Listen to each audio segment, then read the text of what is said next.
श्रीराम. आपल्या सर्वांच्या हृदयस्थ बसणाऱ्या आत्मारामास साष्टांग प्रणिपात करून गोस्वामी तुलसीदास रचित श्री रामचरित मानस या ग्रंथातील जो सप्तम सोपान उत्तरकांड याचं आपण चिंतन करत आहोत. सज्जन हो, हे आपलाच कथा चिंतन क्रमांक 1257. आपण गेल्या चिंतन प्रवाहामध्ये भुशुंडीजींना महादेवाचा उशाप मिळण्याच्या मागे सद्गुरूची भूमिका नेमकी काय होती, त्या सद्गुरू तत्वाचं नेमकं महात्म्य काय आहे याचा थोडासा मागोवा बघितला. सज्जनो, बऱ्याचदा आम्हाला आमच्या भोवती असलेल्या संरक्षक कवचाची ओळख नसते. वेळ प्रसंग येऊन जातो आणि आम्हाला तेव्हा कळतं की अरे बापरे, एवढं मोठं गंडांतर होतं, परंतु आपल्याला कुठल्याही प्रकारची कल्पना न येता देखील त्या गोष्टी टळून गेल्या आपल्या आयुष्यातून. सज्जनो, हे सगळं घडत असतं कारण जो या साधूचा अंकित आहे, जो त्याचा आश्रित आहे, त्याला सर्व बाजूने सांभाळणं, त्याचं रक्षण करणं आणि त्याचं आत्मिक कल्याण घडवून आणणं यासाठी सद्गुरू नित्य झटत असतात. म्हणून पाय सेवावे सेवावे सद्गुरूंचे प्रेम भावे. सद्गुरुनिष्ठ राहण्यामध्येच सगळा परमार्थ सामावलेला आहे. सद्गुरूच्या चरणांची मनोभावे सेवा करण्यामध्येच खरी धन्यता आहे आणि सद्गुरू सांगेल त्याप्रमाणे आपलं जीवन व्यतीत करण्यामध्येच समस्त परमार्थाचं गुह्य सज्जन सामावलेलं आहे. अशा या सद्गुरूच्या असलेल्या स्तुतीतून महादेव देखील शांत झालेले आहेत, प्रसन्न झालेले आहेत.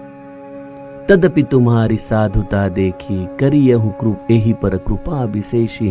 अशा पद्धतीने एकीकडं भुशुंडीजींनी केलेले अपराध महादेव सांगतात, तर दुसरीकडं केवळ तुमची साधुता बघून मला त्याच्यावरती विशेष त्याला उशाप देण्याची गरज वाटते, विशेष कृपा करण्याची गरज वाटते.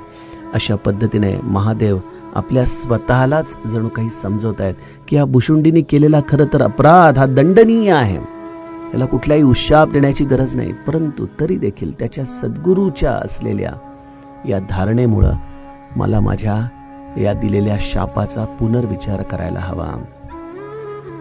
सज्जनो, आपण इथपर्यंतचा कथाभाग कालच्या कथा निरूपणामध्ये बघितलेला आहे.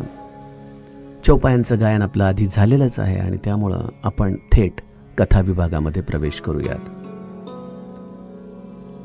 महादेव आपल्या अंतरंगातला भाव अत्यंत मोकळेपणाने भुशुंडीजींच्या गुरुजवळ व्यक्त करताय. क्षमाशील जे पर उपकारी ते द्विज मोही प्रिय जथा करारी. आपण केवळ माझं स्तुती गायन केलं म्हणून मी आपल्यावरती संतुष्ट नाहीये. बघा, सुंदर सुंदर छंदांची रचना कदाचित गोस्वामीजींच्या किंवा त्याच्याही पेक्षा आणखीन उत्तम एखाद्या कविताकाराला करता येईल, एखाद्या साहित्यकाराला करता येईल, परंतु महादेव केवळ या शब्दांनी भुललेला आहे का? महादेवाला या रुद्राष्टकामधलं सगळ्यात जास्त काय प्रिय वाटलं? भुशुंडीजींच्या गुरूंची असलेली ही व्यापक भूमिका, हा परोपकार करण्याची सहजता महादेवाला प्रसन्न करून गेलेली आहे. आणि हेच जीवन जगण्याचं खरं मर्म आहे. ज्याला हे कळालं ना सज्जनो, त्याच्यासाठी परमार्थ वेगळा राहत नाही. मी आणि माझं या भूमिके पलीकडे जाऊन ज्याला जगता येतं, तो स्वाभाविकपणे या मायेच्या कक्षेतून सुटलेला आहे, बंधनातून सुटलेला आहे. भुशुंडीजींच्या गुरूंनी महादेवाने प्रत्यक्ष वरदान मागायला सांगितले, परंतु ते आपल्या स्वतःसाठी काही मागत नाहीयेत. मला केवळ तुझ्या चरणांची भक्ती पर्याप्त आहे, परंतु माझ्या या आश्रिताकडे बघ रे महादेवा, त्याला एवढा मोठा दंड देऊ नको. ही परोपकाराची भावना सज्जनो. म्हणून मी आपणास गेल्या निरूपणामध्ये म्हटलं की क्षणभर आपण भुशुंडीजींच्या गुरूंच्या जागेवरती जाऊन उभं राहूयात आणि अभिनय करूयात की महादेवा, मला काही नको, परंतु ह्याला दे. आणि त्या अभिनयामध्ये देखील आपल्यात सहजता येते का, याचा आपणच स्वतः अभ्यास करून बघूया. सज्जनो, आम्ही सगळे प्रापंचिक आहोत. महाराज म्हणतात प्रपंचाचं स्वरूपच मुळी असं आहे की एका ताटामध्ये सगळेजण खायला बसतात आणि प्रत्येकाला आपल्याकडं जास्त घास पाहिजे, आपल्याकडं जास्त अन्न पाहिजे. हा स्वार्थ मूलकता ही या प्रपंचाची खरी शोकांतिका आहे. त्यातूनच सगळ्या प्रकारचे कलह होताना आपल्याला दिसत असतात. परंतु प्रपंचामध्ये राहूनही जो असा परहित परायण आहे तो खऱ्या अर्थाने प्रापंचिक या व्याख्येमध्ये बसणारा नाही. प्रपंचिक नाही जया ते उपाधी, समर्थ म्हणतात त्याप्रमाणे.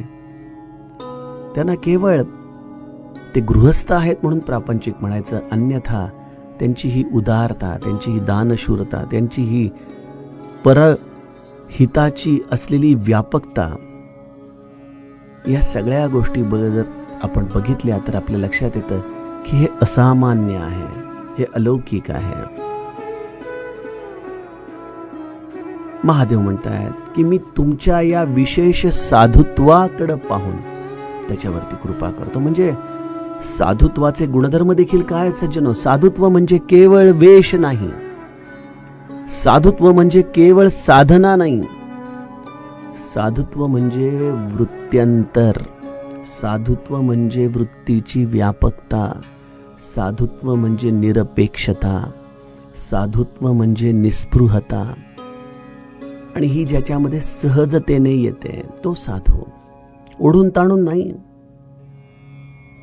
महाराज म्हणायचे ना की उद्या जर राम तुमच्या समोर प्रगटला आणि म्हणाला माग, तर तुमची भूमिका तयार असली पाहिजे काय मागायचं. नाही तर तिथं चंबू गबाळ मागून ठेवाल प्रपंचाचं आणि एवढी जन्मोजन्मी केलेली साधना आपल्या हातून गमावून बसाल. त्यामुळे सज्जनो, साधू या शब्दाला देखील आम्हाला नीट समजून घेतलं पाहिजे. तदपि तुम्हारी साधुता देखी. महादेव म्हणतात की मी आपल्या साधुतेने प्रसन्न आहे, आपण मला रामाप्रमाणे प्रिय आहात. माझी वाणी ही तपस्येतून प्रगटते. ज्या महादेवाच्या मौनामध्ये वेद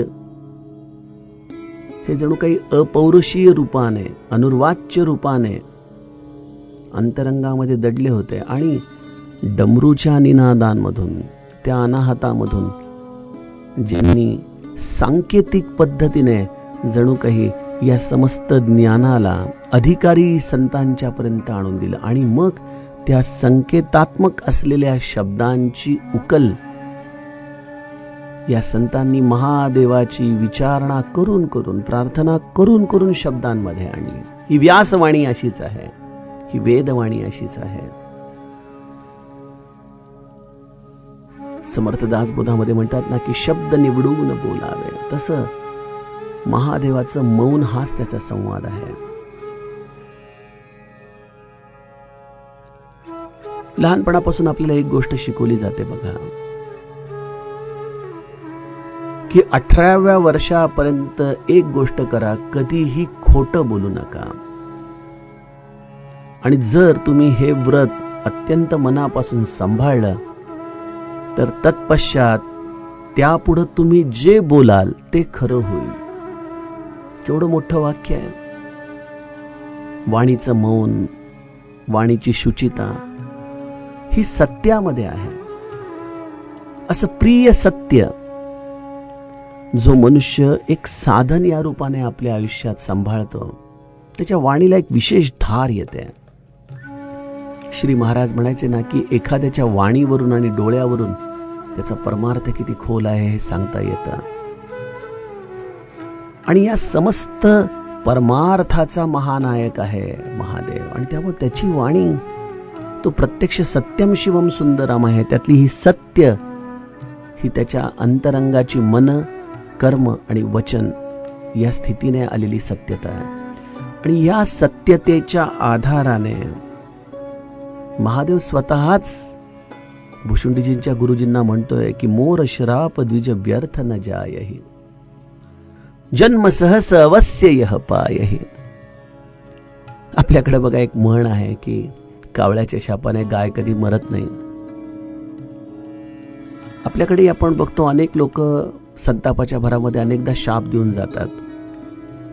त्यातले बहुतांश शाप हे हवेमध्येच विरून जातात, कारण की त्या वाणीला सत्यतेची धार नाहीये, ती वाणी उद्विग्नतेतून प्रगटली आहे. मग अशी वाणी देखील केवळ संतापाच्या आधाराने प्रगटली म्हणून तुम्हाला तुमच्या आयुष्यामध्ये त्या शापांना खरं होण्यापासून थांबू शकते, ही एक गोष्ट झाली. परंतु एखाद्याने आपल्यावरती एवढा संताप करावा, एवढा आपल्याला तळतळाट लागावा, असं देखील आपलं आचरण नसावं, यात काही शंकाच नाही. परंतु असे आजच्या काळामध्ये देखील अनेक शाप आपल्याला दिसतात की जे बऱ्याचदा सत्य होऊन जातात.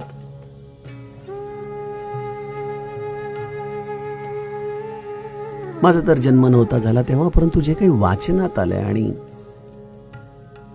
जे काही समोर दिसलं त्याचा जर पडताळणा केलं तर लक्षात येतं की अरे खरोखर आजच्या काळातही एखाद्या अधिकारी मौनी साधूने जर शाप दिला तर ते कार्य, त्या गोष्टी या वास्तविकतेमध्ये येताना दिसतात.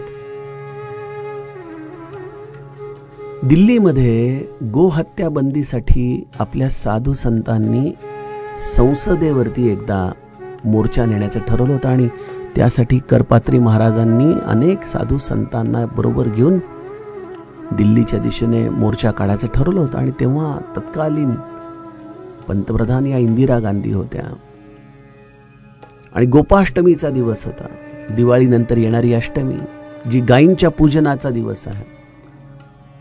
आणि न जाणे त्यावेळेला आपल्या यशस्वी पंतप्रधान इंदिरा गांधी कुठल्या कारणास्तव असा निर्णय घेऊन बसल्या की कोणीही संसदेच्या जवळपास येता कामा नये, वेळ प्रसंगी गोळीबार करा, कुठल्याही साधू संताला बक्षू नका.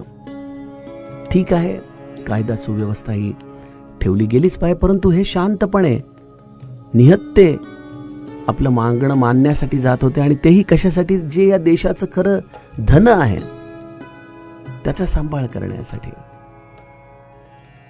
आणि होऊ नये तेच झालं. आणि जे कोण सुरक्षा अधिकारी होते त्यांनी बेछूट गोळीबार केला. त्यामध्ये अनेक साधू आपले रस्त्यावरती आपलं रक्त सांडून बसले, गतप्राण झाले.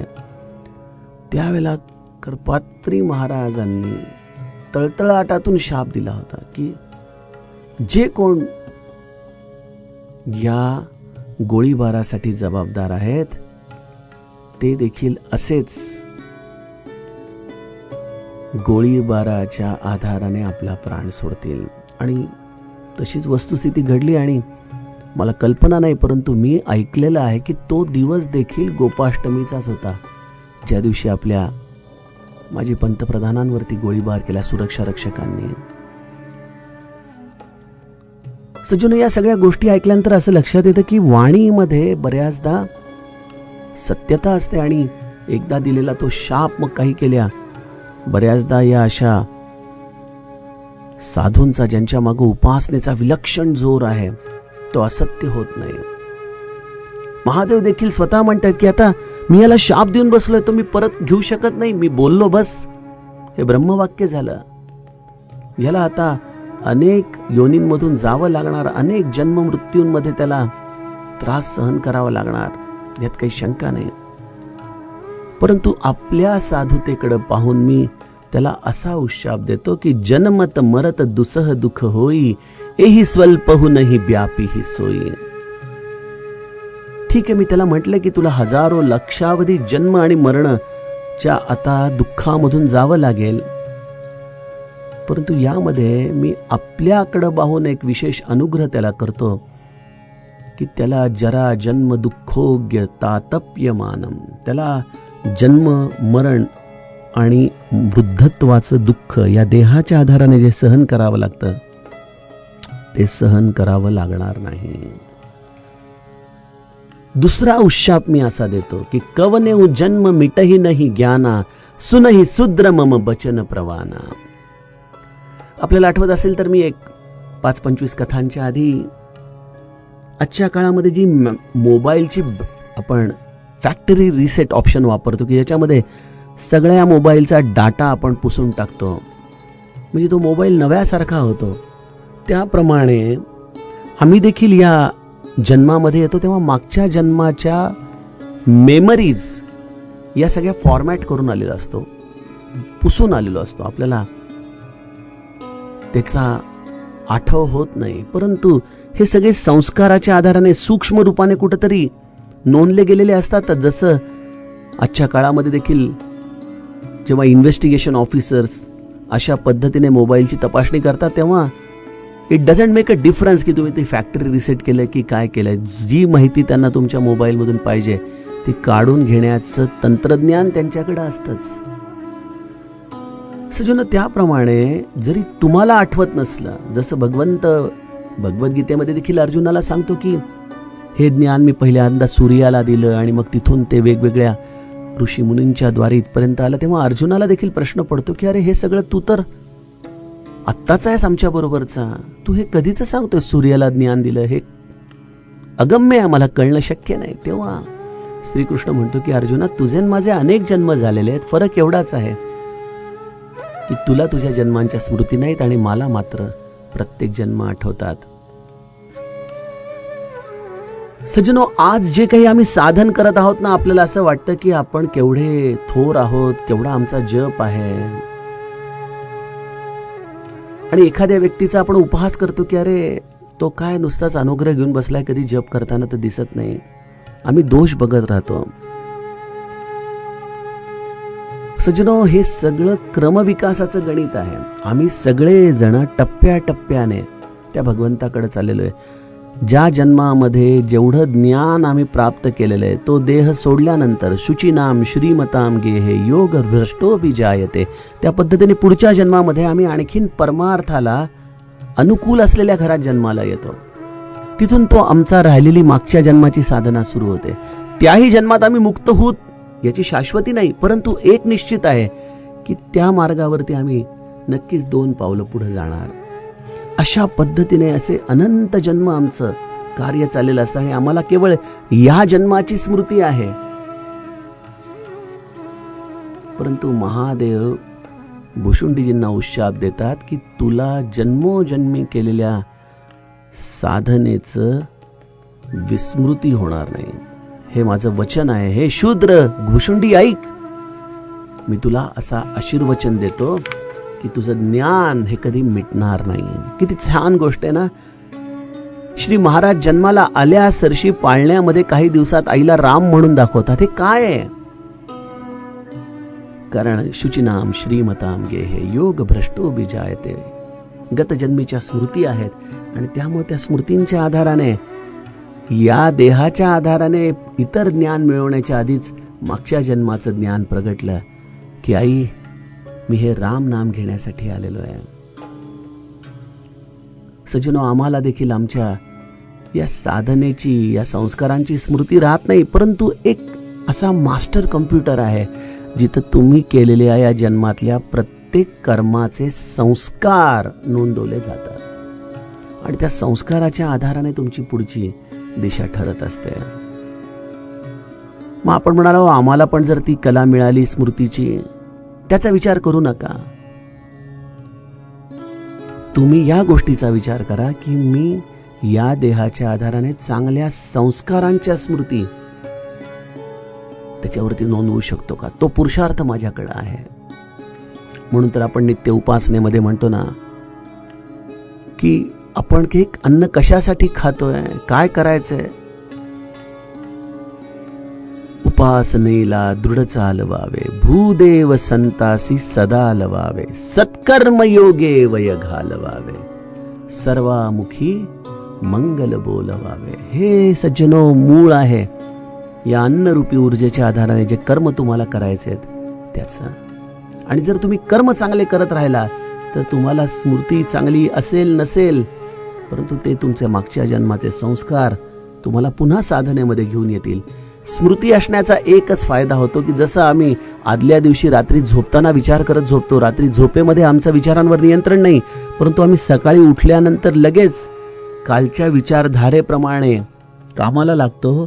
त्याप्रमाणे सज्जनो, जर आमची स्मृती राहिली तर हा मृत्यू झाला, पुढचा जन्म मिळाला की लगेच तिथून आम्ही आयुष्याच्या अगदी सुरुवातीपासूनच साधनेचा प्रवास करू शकतो. तिसरा उशाप महादेव देत आहेत. पहिला काय दिला की तुला जन्म मरणाचं दुःख होणार नाही. दुसरा दिला तुला तुझं ज्ञान कुठल्याही जन्मामध्ये अबाधित ठेवता येईल, ते तुझं कधी विस्मृतीत जाणार नाही. आता तिसरा तुला उशाप देतो. म्हणजे बघा, एक पातक, एक शाप मिळालाय, परंतु महादेवालाच या शापामध्ये या असलेल्या आश्रिताला, या साधूच्या आश्रिताला त्रास होणार नाही याच्यासाठी किती उशापांची रचना करावी लागते. म्हणून तो अवढरदानी आहे बघा.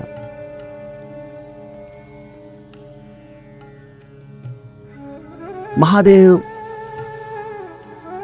भुशुंडीजींना या समस्त शापामध्ये असताना देखील मी त्याला आनंदित कसा ठेवू शकेन याचाच विचार करतोय.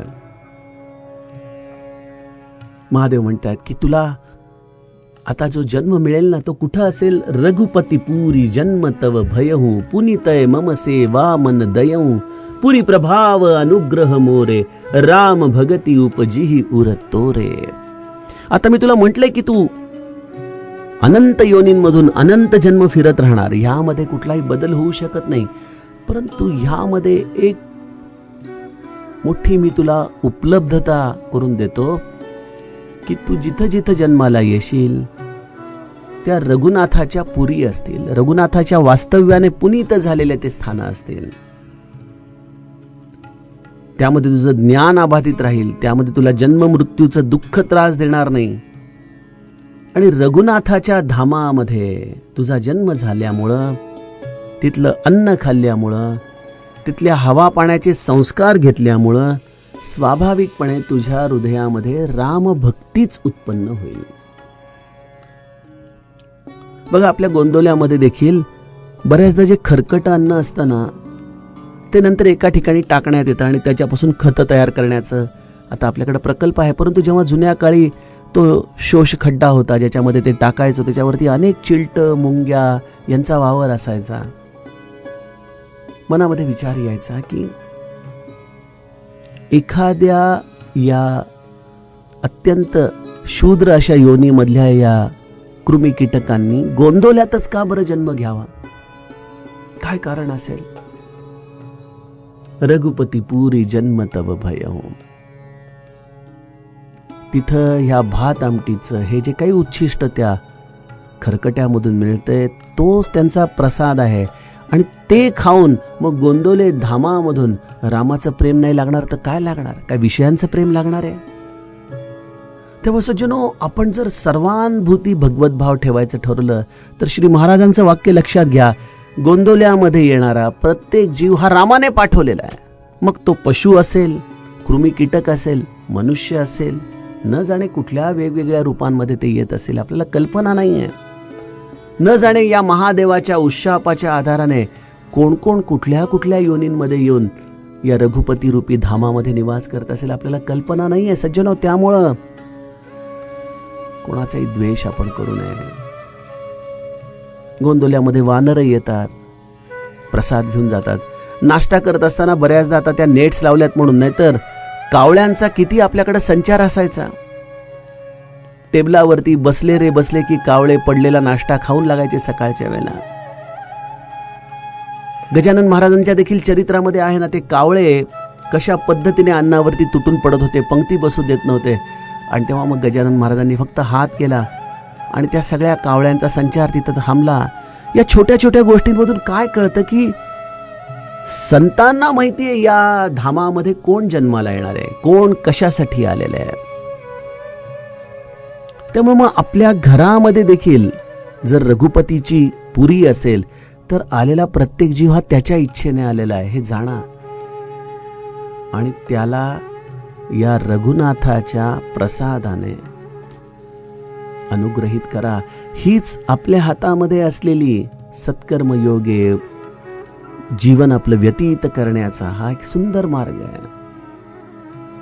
त्यामुळे सज्जनो, जर जीवनामध्ये चांगल्या गतीला जायचं असेल तर महत्वाची गोष्ट की पुरी प्रभाव अनुग्रह मोरे, कुठल्या तरी अशा संताच्या वास्तव्याने पुनीत झालेला आहे, जे रघुपतीचं धाम आहे.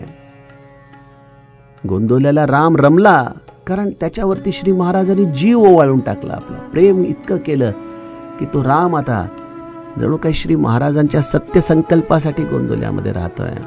त्यामुळे ती रामपुरी आहे, ते रामधाम आहे. आणि त्या अशा पुरीमध्ये जाऊन जर आमच्या हृदयामध्ये रामभक्ती उत्पन्न झाली तर समजावं की आपण योग्य मार्गावरती आहोत. तिथेही जाऊन जर आपण केवळ विषयांमध्येच रमणार असू तर आपण काय साधलं. सुन मम बचन सत्य अब भाई, हरितो शनव्रत द्विज सेवकाई, अब जनि करहि विप्र अपमाना, जाने सु संत अनंत समाना. रघुनाथाच्या पुरीमध्ये जन्म घेशील, त्याचंच अन्न सेवन करशील. त्या अन्नाच्या आधाराने एक गोष्ट कर की द्विजांची सेवा कर. परमेश्वराला प्रसन्न करण्याचं हे एकमेव व्रत आहे, विप्रसेवा. म्हणजे इथं केवळ जन्माने ब्राह्मण एवढ्यापुरतीच ही व्यवस्था नाही. तुम्ही तुमच्या सद्गुरूची मनोभावे सेवा करा. तो खऱ्या अर्थाने द्विज आहे. ज्याने आत्मसाक्षात्कार करून घेतला तोच खऱ्या अर्थाने द्विज आहे. तो जे सांगेल त्याप्रमाणे वागणं हीच त्याची सर्वोत्तम सेवा आहे. आणि तो सांगत असतानाही आपण अनाचार करणं हाच त्या ब्राह्मणाचा खरा अपमान आहे. अशा या द्विजांना, अशा या ब्राह्मणांना भगवंताप्रमाणे जाणून त्यांना आपल्या हृदयामध्ये जिवंत ठेवून तू तुझं आचरण करायला शिक. ही सर्वोत्तम तुझी परमार्थामध्ये गती करणारी स्थिती आहे. सज्जनो, अजूनही कसं सांगावं सद्गुरूच्या बोधाचं महात्म्य. तुम्ही फक्त नाम घ्या, बाकी मी सर्व करतो, या श्री महाराजांना आपण कधी वचनाला विसरू नये. आपल्या गुरुला आपण नित्य जिवंत ठेवावं आपल्या हृदयामध्ये. आपल्या गुरुची मनोभावे आपण आपल्या आचरणाने सेवा करावी.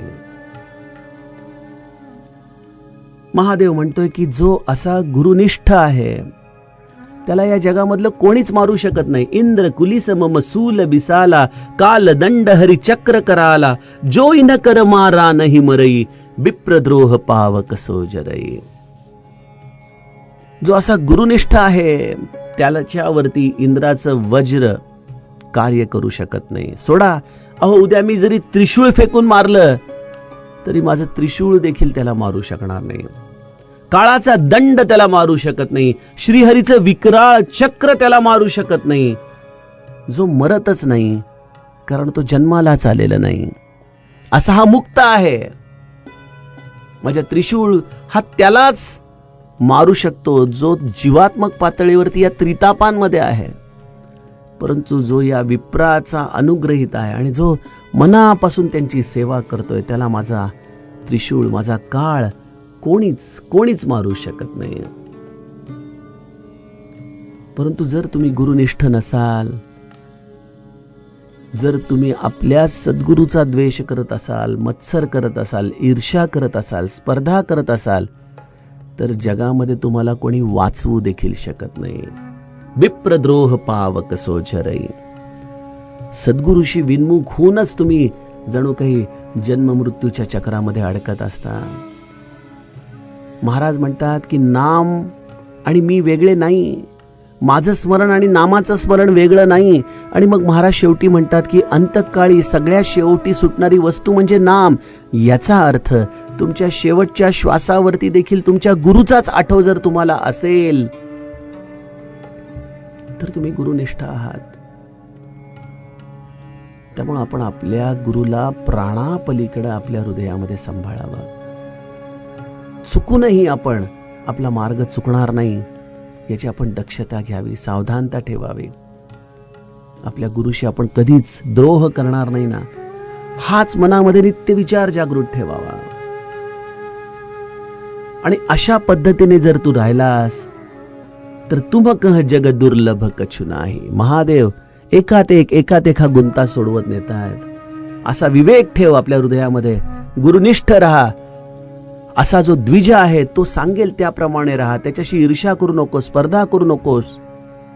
असा जर विवेक तू तुझ्या हृदयामध्ये शाबूत ठेवलास तर तुम कह जग दुर्लभ कछु नाही. तुला या जगामध्ये दुर्लभ असं काहीच नाही. एक माझा आशीर्वाद देतो मी तुला. इतके मी तुला शाप दिले. आता माझा एक आशीर्वाद देखील ऐक. अप्रतिहत गती होय ही तोरी. तुझी सर्वत्र अबाध गती राहील. म्हणजे तुला जिथं जाण्याची इच्छा तू करशील तिथं तू विना प्रतिबंध जाऊ शकशील. आणि त्यामुळं भुशुंडीजी नीलगिरी पर्वतावरून राम जन्माच्या वेळेला अयोध्येमध्ये जाऊ शकतात. त्यांना कुठल्याही व्हिसाची गरज नाही. त्यांना रामाशी खेळत असताना या ब्रह्मांडाच्या 7 आवरणांना भेदण्यासाठी वेगळं काही करायची गरज नाही. कारण त्यांनी ठरवावं आणि ते तिथं जावेत.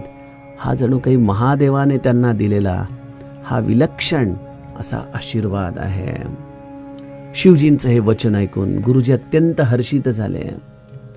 आपल्या या आश्रिताला महादेवाने स्वीकारलेला आहे याचा विलक्षण त्यांना आनंद झाला. आणि एव मस्तू अशा पद्धतीने महादेवाच्या वाणीने विराम देताना आशीर्वाद दिलेले. शंकराचे चरण हृदयामध्ये धारण करून गुरुजी आपल्या घरी निघून गेलेले आहेत. आणि मग भुशुंडी या प्रारब्धवश काळाच्या प्रेरणेने विंध्यांचल पर्वतामध्ये सर्प होऊन आपला देह मनुष्य योनीतला त्यागतायत. विंध्यांचल अर्थातच चित्रकूटाचे हे स्थान जिथं प्रभू रामचंद्रांची वस्ती होती. तिथं भुशुंडीजींचा आता मुक्काम पडलेला आहे सर्प रूपाने. आणि अशा रीतीने एक एक शरीर ते धारण करतायत. विना परिश्रम त्याग करतायत. बँकेचे हप्ते फेडावेत त्याप्रमाणे महादेवाने दिलेल्या या शापातले एक देह मागे टाकला जातोय. नवीन वस्त्र धारण करताना जुनं वस्त्र टाकून द्यावं त्या पद्धतीने भुशुंडी पुढे निघालेले आहेत. गोस्वामीजी भुशुंडीजींची ही अवस्था सांगताना म्हणतात की सिव राखी श्रुती नीती अरू मैं नहीं पावा क्लेश एही विधी धरेऊ बिभीधी तनू ज्ञान न गयऊ खगेस. अशा रीतीने शिवजींनी वेद मर्यादांचं रक्षण केलं आणि आपला शाप उशाप आशीर्वाद सगळं काही खरं केलं. आणि या सगळ्यामध्ये मला त्रास होणार नाही याचं देखील त्यांनी माझ्यावरती विशेष अनुग्रह केला. अशा अनेक शरीरांमधून मी जातोय. परंतु हे गरुडजी माझं ज्ञान हे कधीच समाप्त झालं नाही. सज्जनो, आज आपण काळाच्या या आवेगामुळं आपल्या निरूपणाला विराम देऊयात. उद्या या सूत्रांचं चिंतन करता करता पुढील दोह्यामध्ये प्रवेश करूयात. जानकी जीवन स्मरण जय जय राम.